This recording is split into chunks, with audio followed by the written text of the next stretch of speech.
I just want to hear like one case study of like what is something you see right now happening with these maybe larger enterprises that you're like, this is a perfect example. Like I love to kind of like get into the weeds of like a company was looking to do this and they did this. I talked to quite a few, I would say Fortune 1000 executives on this show, and I hear right now so often them talking about, oh, we just need to focus on building the foundation. And many of them, when I hear that, I'm like, well, if you just focus on your foundation, then you might miss this whole other thing because you're building for the wrong foundation. And so I'm always kind of like thinking about this like chicken and the egg problem of like, I feel like you might be missing it if you don't at least explore what's going on over here. So how, I mean, when you're working with these larger companies, like what is an example where you're like, this company came in, they wanted advice around this, and we kind of explored it this way, and we ended up here. And you can keep the company name anonymous if you want to.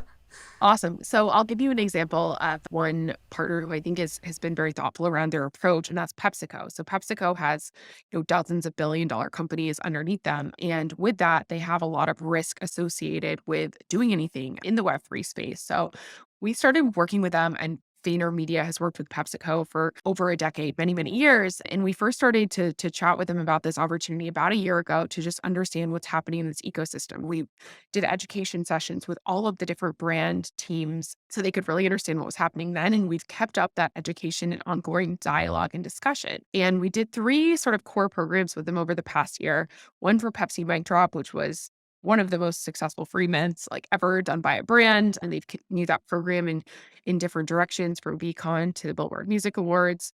One for Life Water, which actually supported a program that they were already doing with these incredible Black artists, but brought it into the sort of world of NFTs by partnering with 2 incredible Black NFT artists, with all the proceeds going to benefit them, and some nice media support and coverage, which sold out very quickly. And then third, a program we just did with Gatorade, where, it supported their Player of the Year program by actually bringing this into the world of NFTs and honoring and commemorating their 20 something Player of the Years with these NFTs that are essentially like their blockchain-based rookie cards. And they were $5 per pack, and each one of them, each dollar actually went to support Good Sports, which is a foundation that Gatorade works with. So the reason I bring them up is they really spent the time to like listen and learn. It's what's happening here and how can they add value. They didn't think about making money on this. They really thought about it as an engagement platform that could help extend their campaigns in a new direction, and experimenting with 3 different brands to get learnings and sort of fuel the next phase of what they're looking to do, which is a little bit more of a serious strategic approach across their whole organization, where they're escalating things like legal and financial considerations to the right stakeholders because they've gotten some sort of curiosity. Now they're taking that curiosity and initial learnings and shifting that into a broader strategic approach. That's a really good example of one where a foundation has been laid that's sort of built on this continued desire to learn and to add value to consumers. Those are good examples. I mean, they're not just picking something brand new to work on and be like, let's just apply NFTs to it or apply like this new technology. They're kind of morphing it into things that they already had and weren't trying to commercialize it. So I love that. I do want to now shift over to like the community element of it. That's like top of mind for me right now because I'm reading this book called The Network State. I don't know if you've heard of it, from Balaji from A16Z, but it's all around like how to create new communities of the future. Of course, a lot of it is based off of using things like blockchain and possibly having NFTs and all that. How do you think about community building over the next decade or so? Or because things are moving so quickly, maybe the next like 2 to 3 years? Similar to what we saw in Web 2, where there were a lot of brands who understood social and were able to leapfrog their larger competition, we're going to see the same thing happen with startups who really understand Web 3 and they're able to leapfrog their competition by doing it better, faster, sharper, more strategically. I haven't read that book. I'll have to check it out, but it sounds like something that I'd be very aligned to because I believe a lot of the fundamental principles that are driving this sort of movement into Web 3 will become incredibly important for companies to sort of deeply understand it. And those who apply it well will have the opportunity to really gain this competitive advantage. Those who try to cling to the old ways will have to sort of be brought along, just like in any sort of movement that happens. The companies who are very resistant to create a website or very resistant to create social, or back in the day, very resistant to go from the radio to TV. People say innovate or die, and this is the next innovation arena.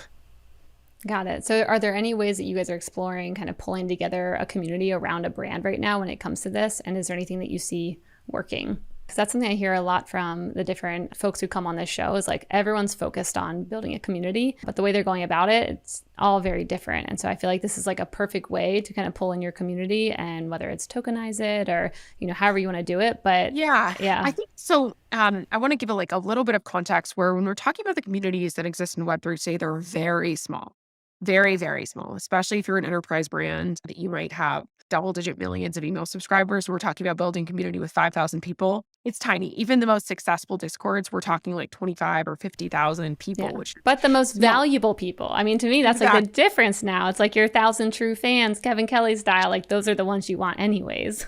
Exactly. That's just what I was going to say is I think you are building this 1,000 true fans model that starts small and starts super relevant and then expands. So we're at this point now where smaller numbers, but it's super engaged people. And Discord's a great example of this, right? Like having a million Discord followers versus 10,000 Discord members and having a very active Discord can actually generate like more learnings for you than just sort of having a large social following, because you have these people who are super engaged, giving you feedback. So now is an amazing time to double down on the people who are really engaged in a part of your Web3 community, because they can be your focus group. They have mutually aligned incentives to your brand. They want to see your program grow. They want to see more people come into it. They want to see more value created. With this, I think the tension that brands are feeling right now, at least on the more enterprise side, is so much of it's been hyper financialized in the past year. That is a little bit tricky if you're a brand and you're hearing a CMO worry about something like floor price. What our objective is right now is to build these communities that exist for more than just sort of immediate financial gain, to really get those 1,000 true fans who want to be engaged with the brand on a deeper level, regardless of the floor price. So we're seeing some of that happen right now. And that tension is actually very apparent, like really at this moment where brands who jumped in early saw a lot of price appreciation. Now they're sort of looking to mesh that with the people who really want to be there and really help build their brand. There'll be the next loyalty program, right? Just like we used to have punch cards that it went to email. Now it's going to this world of sort of tokenized experiences that you can collect over time. And as your digital identity becomes more and more important, having this exist on the blockchain starts to really matter. Hey, thanks for watching. This segment was made possible by our friends at Salesforce Commerce Cloud.